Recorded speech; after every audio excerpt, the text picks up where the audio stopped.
The TARDIS flew through the maelstrom of space-time at breakneck speed. While its course was straight and true, it spun and pivoted on its axis as if dancing, or perhaps seeking to confuse. In its wake, trailing by perhaps 100 of its lengths, flew the impossible. A black bird of the corvid family flapped determinedly through the same swirling time and space, an environment it was never born to. Nevertheless, still it came, its beady eyes never losing their hold on the TARDIS. Inside the TARDIS, the Doctor dashed from panel to panel frantically, while Clara Oswald stared at him with concern, touched by fear. "Come on, girl, come on! I know there's more to you than that!" The whine of the TARDIS engines was at an unusually high pitch. The pulsing aspect of their sounds also had a far higher rate than was normal. The central column of perspex, encasing various metal rods and plates, was rising and falling with such fury it seemed it might well shake apart. "Doctor, will I make it?" Clara asked hesitantly.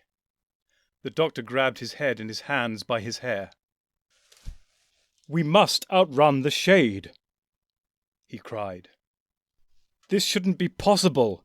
How did it learn to fly through space-time freely in the first place? How is it so fast?" Clara looked down at the rear view screen on the main console and stared grimly. The Doctor joined her. Juddering and flickering weirdly, almost as if it fluttered in and out of existence, was the black bird, staring directly out of the viewer, seemingly straight into Clara Oswald's eyes. She shuddered. "Do you think Ashildr and Romana will be able to do something about the builders of the Shades? Strike a deal, perhaps, once they realize the damage it is causing to reality? Now that it has learned to cross through space-time itself, causing the universe to shatter." The Doctor stared silently for a long moment. "They may not believe that that is the truth, but there is always hope," he finally admitted, still staring at the image on the screen. "Even when it's forlorn." Clara responded with a grim smile, gallows humour. The Doctor returned her smile, born of the same spirit. "Even then," he conceded grimly. He returned to staring at the view screen, lost in thought. Finally he looked up, still musing, but seeming as if something was finally coalescing in his mind. "It's quite small, really, isn't it? Our persistent bird, I mean." "Well, yes. Clara agreed. But in this case I fear size isn't everything. It still carries my death mark. It turns out the Grim Reaper is a homing pigeon." Clara once again smiled faintly, attempting to make light of the situation, but largely failing. The Doctor chuckled, but was equally poor in carrying it off. "Oh no, I fear you're quite mistaken in this case. Size may very well be the key. Have you any idea how massive the TARDIS is?" Clara smiled indulgently at the Doctor. "Well, given I've got lost in here more than once, I would imagine it's quite heavy." "Very heavy," the Doctor agreed. "And weight, like responsibility, comes with a great deal of power." "What are you getting at, Doctor?" "That shade may be fast, but it probably doesn't require much power to achieve this. It probably carries practically no weight at all. The TARDIS is matching its speed, more or less, but achieves this with far greater power. We need to turn this power difference to our advantage." Clara nodded. "Okay. How?" "Have you ever been to Sagittarius A?" the Doctor asked casually. Clara frowned. "The name sounds familiar, but I can't say I have. Where is it?" The Doctor gave a knowing smile. "It's at the centre of the Milky Way." "Isn't there a supermassive black hole there?" The Doctor gave a little mute round of applause, smiling proudly at her. "Very good. That's the one." "And we are going there?" she asked, not without concern. "Is it safe?" The Doctor shook his head. "Absolutely not." he stated boldly. Clara looked aghast, but never quite lost confidence in her friend. You have a plan, I assume? When do I not? He countered. Clara cocked her head at him. I suspect more times than you admit, she said, unable to hide a smile. The doctor sniffed. I'll never tell. Now the doctor moved to the navigation panel of the main console. Changing course for Sagittarius A. We're going to get up close and very personal, he announced. Quite rapidly, the view screen began to show the approaching black hole. Well, not the black hole itself, so much as those stars closest to it, caught up in insanely fast orbits, many accreting material into the invisible black hole itself, passing into that lightless region within the event horizon. We are going to trace a parabolic path and graze the event horizon as we go. This should allow us to pass beyond this monster's influence. Which monster? Sagittarius A or the Shade? Clara asked. Both, I hope. The doctor replied. Will we be able to break free? The doctor stood up straight and flexed his shoulders. Well, that is where the power comes into play. He began. The TARDIS is a craft of unimaginable resources. I am fairly confident she has the strength to pull us through. Clara grimaced. Fairly confident. I am overwhelmed. And the Shade? The doctor ignored her dig and tackled her question without concern. As I said before, the Shade must lack the power of the TARDIS. It should be swallowed up and lost forever in the centre of the galaxy. The doctor glanced down at the screen, then gripped the side of the console.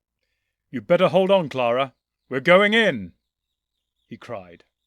The familiar notes of the TARDIS engines began to be overlaid by another wailing scream. It sounded for all the world like a World War II dive bomber attacking. Entering the ergosphere, Master! K9 suddenly chirped up, taking everyone by surprise. Thank you, K9. Good to know. The doctor shouted encouragingly over the rising din.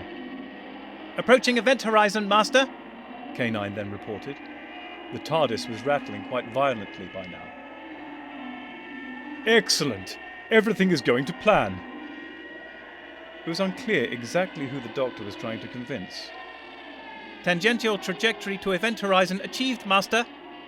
Finally! The doctor cried and dashed round to the rear view screen, where Clara still waited, gripping the console for all she was worth. They both watched as their unshakable pursuer flapped along in their wake, approaching that same perilous trajectory along the edge of the event horizon. Departing tangential trajectory, Master! Beginning ascending phase of parabolic course! From the rear view screen, they could tell the quantum shade was still in the tangential phase of its trajectory, still scraping the event horizon. Then, for a split second, the image of the shade seemed to flicker. Doctor, did you see that? Clara asked quickly. The doctor frowned with deep concern. I'm not sure, he said slowly. I can't be certain. Clara continued. But for a second it looked almost like two birds. Or perhaps some sort of reflection in the event horizon. But that would be impossible. Wouldn't it, Doctor? The doctor continued to stare at the screen. The event horizon certainly can't reflect light, the doctor agreed thoughtfully. A look of horror now crept slowly across Clara's face.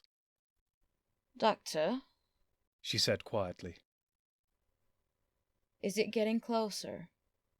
What colour there was in the doctor's face drained away, his mouth fell open. He turned suddenly to K9. K9, what is the trajectory of the shade? The shade has attained an ascending trajectory, Master. Its velocity has also increased. A shattering realization hit the doctor. Bloody Penrose, he said softly and bitterly. Doctor, why is it? Clara asked in hushed tones. The doctor turned slowly to face his companion. Clara, I am so So sorry," he said flatly. Clara gripped the doctor by the shoulders. Tell me, what went wrong?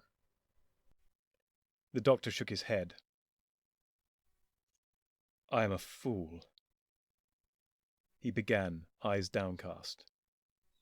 The quantum shade gained energy as it fell into the black hole's gravity well. It gained a great deal by the time it reached the event horizon. While travelling there, it underwent pair production, produced a twin, which fell into the black hole, inside the event horizon, I mean. Clara shook her head in disbelief. But shouldn't that mean it lost energy when it produced a pair? The doctor shook his head sadly. When its partner sacrificed itself to the monstrous appetite of Sagittarius A, it tricked the beast. The very act of eating allowed the free shade to steal from the black hole. This is why the shade is gaining even now. As he spoke, they both turned back to the rear view screen. The black hole was already lost from view, as the TARDIS had already achieved its new path in space and time. The crow-like bird could still be seen, however, and now it was barely 50 TARDIS lengths behind. And the distance was visibly closing. Clara shuddered. At the speed it's moving, or rather is capable of moving, once he enters the TARDIS, it will rip through me faster than the eye can see. Faster than a speeding bullet. Perhaps that would be for the best. Not to see it coming. The doctor considered this for a moment. "No, I don't think so," he said thoughtfully. "I think it flies at a speed deemed natural to its current medium. Now, it was never naturally meant to fly through space-time like this. It seemed to evolve to overcome its constraints, to reach out to you across all of time and space. But however inconceivable its current speed may be, once in atmosphere, I suspect it will very much be as the crow flies." Clara looked far from reassured. Inside the TARDIS, vast as it may be, I fear that will be fast enough. Clara then gasped and pointed behind the doctor, staring up the stairs leading to the entrance doors. The doctor turned to regard those same doors. They were quite some distance away, and it took the doctor a few moments to locate the cause of Clara's concern. The inside surface of the door seemed to have acquired a blemish, or a small lump, but it was far from clear from where they were standing. The doctor ascended the stairs, Clara trailing warily behind him. As they reached the top, the shape finally became recognizable. It was a large black beak. Doctor, is it stuck? The doctor waggled his head as he regarded the half-closed beak jutting out before him. "Unfortunately not. I suspect it's having trouble in the transition from space-time flight to air travel, a transition further complicated by a rather solid door. However, we both know solid objects have no real substance to a quantum shade. Eventually it will overcome its confusion and seep through." Their conversation was interrupted by a loud, raucous, screeching caw. The beak was now completely exposed and open. Above glinted two beady black eyes, fixed doggedly on Clara Oswald. Clara had jumped upon first hearing the bird's cry, but now stared the shade down, unflinching. "Quick, Clara!" the doctor cried. "Come with me!" As he said this, he trotted a few steps towards the top of the stairs, leading back down into the TARDIS. Clara did not move. Where? She said, still staring into the black avian visage. Where can we run to? The TARDIS may contain a lot of space, but I can't outrun a bird on foot. Contain a lot of space? The doctor repeated Clara's words back to himself, lost in thought. Clara turned to face him now. What is it, Doctor? The doctor gave a single chuckle, with an oddly grudging tone. "May come in handy, eh?" he muttered to himself. Then he looked Clara in the eyes. "I assume you still want to avoid this at all costs," he said, suddenly deadly serious. Of course. I've kind of got used to living. Clara cried, her hands in the air. The doctor nodded. "Then," he said slowly, "come with me if you want to live." With that, he turned and walked briskly back down the stairs to the main console. Clara trotted after him. The doctor began flicking switches on one of the panels there. "Doctor, what are you doing?" Clara asked, with nervous glances over her shoulder at the main doors. "I'm just moving an old item of mine from one cupboard to another," the doctor said elliptically. At that moment there came a second call. The quantum shade had broken free of the door. The doctor grabbed Clara's shoulders. "Clara, run!" He ran then, dragging Clara with him, and led them both into a short white corridor leading away from the main console room. There were entrances to the left and right about halfway down the corridor, and it was towards the right-hand opening that the doctor now guided them. The door was closed, but the doctor had it open in a moment via a nearby keypad. Together, they burst into the white room beyond. In spite of the imminent danger, Clara staggered to a halt, stunned by the eye-wrenching vision before them. There were walls, floor, and ceiling just beyond the opening of the door itself, those to left and right complete with roundels, those above and below flat and featureless, all white, barring the shadows within the roundels themselves. So far, all was in keeping with the rest of the ship. But it was the shape of this space which twisted the mind and gut. In some sense, it was a little like being inside a peeled banana, if bananas were cuboids, the banana invisible, and the peel infinite in extent in one direction and bounded by a door at the other. In other words, utterly unlike a banana. And just ahead of them, on the same gently sloping floor on which they stood, was a bright yellow Edwardian car. In its own way, perhaps the object most reminiscent of a banana in this room. The doctor jumped into the driving seat. "Quick, get in!" he yelled at Clara. After a moment's pause, she complied. "Are you sure this thing can outrun a raven?" The doctor rolled his eyes and he started the engine, while simultaneously stroking the steering wheel gently with his other hand. "Pay her no mind, Bessie," he said soothingly. "She has no idea what she's saying." A black shape appeared, moving rapidly towards them, in the doorway to the cupboard. In that same instant, the doctor floored the accelerator, and Clara was pressed back hard in her seat as they rocketed away from the shade. "I take you back, Bessie! I take you back!" Clara cried, laughing in spite of their situation. As they drove forwards, walls, floor and ceiling all spread away from each other in ever-widening space. Clara looked around in wonder and amazement. "What is this place?" she asked in awe. "A cupboard," the doctor answered simply. "I see," Clara responded skeptically. "And where did this cupboard come from?" Here the doctor looked a little uncomfortable. "It was given to me by one of my earlier incarnations. Turns out he might have been doing me a favour after all," he said a little tetchily. "I won't be thanking him for it," he mumbled darkly to himself. "And why is it this shape?" Clara pressed further. The doctor waved around him with one hand, the other firmly upon the steering wheel. "This tract of hyperbolic space-time," he explained airily, "should go on forever. In theory. At least in the direction we're driving." Clara nodded sagely. "Incredible." They drove on together for several minutes. Eventually, Clara felt forced to voice a minor nagging impression. "Shame it's such dull scenery." The doctor frowned, clearly irritated, but also contemplated the criticism. Finally, he flipped open a panel on the dashboard and began tapping a few buttons there.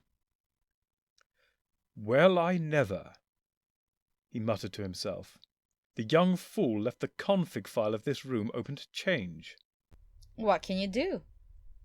Clara asked with renewed interest. Well, for a start, this! The doctor announced with a flourish.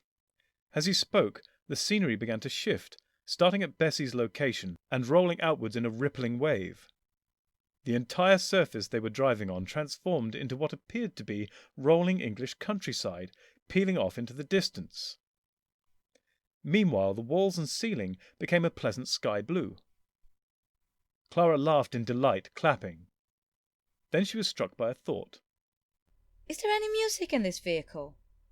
She asked hopefully.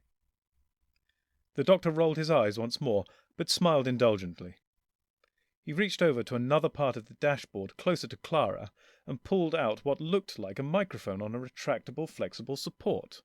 "Just make your request into that," he said. Clara leaned towards it and whispered something. The strains of gentle strings began to waft from hidden speakers. This was joined now by the voice of Louis Armstrong. What a wonderful world. And so the doctor and Clara drove on and on through endless English fields of green, serenaded courtesy of an aging roadster named Bessie. Eventually the song ended. Clara turned to the doctor. Doctor, we can't keep driving forever, can we? She said with a hint of sorrow. I suppose not. The doctor agreed briskly. It's time we headed back. Clara looked at him in horror. Back? But that's where the quantum shade is. The doctor shook his head. Not straight back. This vast pocket universe has given us ample room to manoeuvre, and Bessie has put quite a bit of straight-line distance between us and the shade. We shall angle around our pursuer and still arrive back at the door with quite some distance between us. Clara nodded her understanding, but still looked uneasy. But once we're back at the door to this place, once we're back inside the TARDIS proper, we'll still have that thing after me. What can we do? The doctor ran a hand through his hair, looking pensive. Well, we shall have some time on the journey back, and before it arrives at the door, to give this some consideration. Clara gave her silent assent, and the doctor turned the car through 135 degrees. Their journey back had been as picturesque as the final part of their outward tour, but this time there was no music. Clara had not felt in the mood, besides which she did not want to distract the doctor as he contemplated her fate. And so it was that the doctor pulled Bessie up in front of the entrance door in almost total silence. Together he and Clara exited the car and left it behind them as they passed into the TARDIS corridor beyond. The doctor immediately turned round to face the cupboard. "Sorry, old girl," he said as he closed the cupboard door. He then spent a minute tapping frantically at the keypad next to it. Finally he tapped one more key with a flourish, and both door and keypad vanished. Clara gasped. Doctor, what have you done?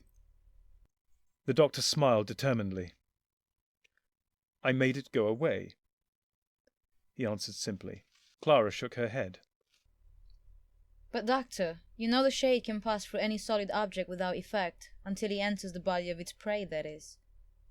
The doctor continued his tight smile. "You misunderstand. I made it all go away. Bessie included, unfortunately."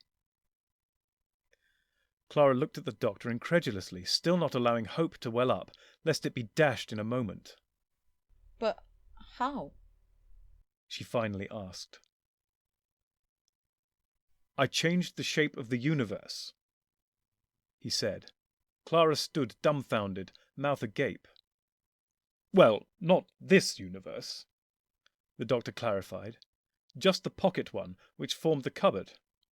I forced the topography to mirror itself, so that instead of a termination point where we previously had our door, I made that just the narrowest part of a bidirectional hyperbolic universe, a double funnel, if you will, spreading out in both directions. In the process, I was forced to allow the pocket universe to knob off from our universe, in this case where it had been attached to the TARDIS, in effect to become its own utterly separate entity, where the shade can live out its eternal days with just poor Bessie and some bioluminescent organisms for company. Clara could not prevent tears springing to her eyes now as she grabbed the doctor, embracing him and holding him tightly. The doctor, never entirely comfortable in such situations, patted her back awkwardly. Clara dusted herself down and regained her composure, wiping away the odd stray tear. "Right then, where now, Doctor?" she said matter-of-factly, almost pulling it off. "Well, first the main console room. Then we take the TARDIS to Earth. Romana will be monitoring the TARDIS's position from you and Ashilda's own vehicle. If she sees the TARDIS return to Earth, she will know it is over and join us there." Clara nodded, smiling. "An excellent plan, Doctor. I thoroughly approve." The doctor simply nodded, still looking a little awkward after the recent intense display of emotion. They walked together back to the main console room, where the doctor then entered the coordinates for Earth in the early part of the 21st century. The engines changed note, and after a minute or two, the doctor activated the materialization circuits. The Perspex central column rose and fell a few more times, then was finally still. "Come along, Doctor," Clara said briskly. "let's go outside and wait for the others." The doctor nodded his assent. Together they climbed the stairs, Clara in front, the doctor behind. The doors whirred open as they approached. Clara stepped through into the discreet alleyway beyond, then turned to face the doctor, who now filled the open doorway of the TARDIS, just 2 feet away from her. "Like I said, there's always a little wiggle room," she proclaimed with a grin and a wink. The doctor opened his mouth to speak. At that moment, the raven burst from his chest and slammed into Clara's own. Her face filled with pain and surprise as the light of life drained from her eyes. Her knees began to buckle as a black, smoky substance left her mouth along with her final breath. The doctor dashed forward and fell to one knee as he caught her lifeless body in his arms, her head lolling backwards unsupported. He reached his free hand towards her head, shaking and hesitant, stopping just short of touching her face. "No," came his broken voice. Now there was something this Time Lord had never allowed himself. At least, that was the story he had built around him. Tears came to his eyes. He shifted his position so that Clara's head was now supported by his hand and arm, so he could see her face when next he spoke. "I tried to save you." Came the doctor's shattered voice, knowing all the while there were no ears to hear save his own. "Tried to save you both. He continued. Both you and the universe." He shook his head in pain and regret, unable to shake free of either, as they grasped his hearts and throat. "But it wouldn't let me!" The doctor's head sank, and his frame shook as he sobbed over the body of Clara Oswald.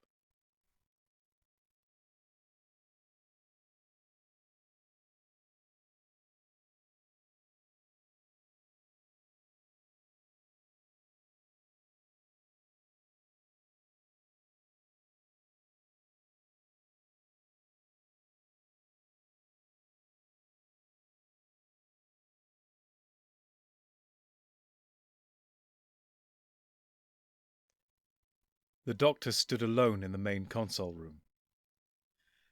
The TARDIS still stood in the Trap Street alley it had landed in a few hours before. Only now it had been joined by a large stone sarcophagus, which marked a grave newly dug, right in the middle of that same street. On the sarcophagus was the simple engraving, Clara Oswald. Just beyond this new monument, forged by the doctor in his grief, stood an American diner, almost filling the narrow alleyway. Ashilda had returned to this upon discovering what had happened, and had said not a word to the doctor, but her eyes had spat venom and hatred upon the Time Lord. Romana had entered the other TARDIS with Ashilda, presumably to get her lift home. Now the universe was saved. Now that which had shattered it had been undone. Now they allowed Clara Oswald to die. The doctor glanced at the displays on the main console and confirmed once again that the fragments of the universe had rejoined and were fusing. The doctor turned away from those displays now. He knew only too well what that sight had cost. He heard the familiar sound of a TARDIS launching, Ashildr and Romana departing. Now he was truly alone. He attempted to wonder where he might go next. His mind rejected the effort. It was in no mood to provide such distractions today. He heard the doors of the TARDIS activate.